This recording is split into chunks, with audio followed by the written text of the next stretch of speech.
Good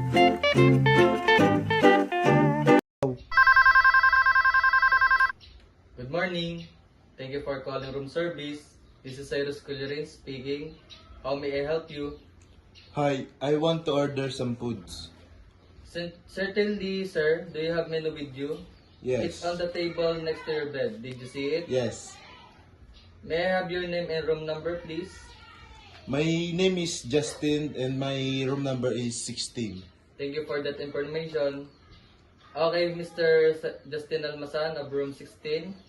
May I take your order? I want some Tapsi and one orange juice. Would you like try adobo or sinigang? How about some tea to go with it? No thanks.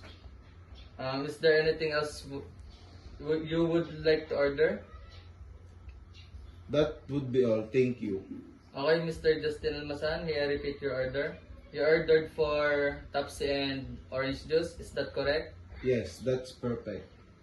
Your order will be delivered within 15 to 20 minutes. Would you like to us deliver it right away at a specific time? Deliver it right away. Okay, sir. The total amount of your bill is 550 pesos. Are you paying in cash or charge it to your room? Charge it to my room. Okay, sir. Is there anything else that I can help you with?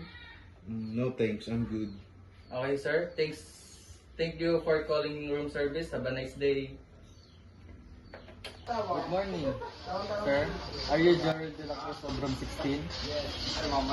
Sir, here's your room service order. May I come in?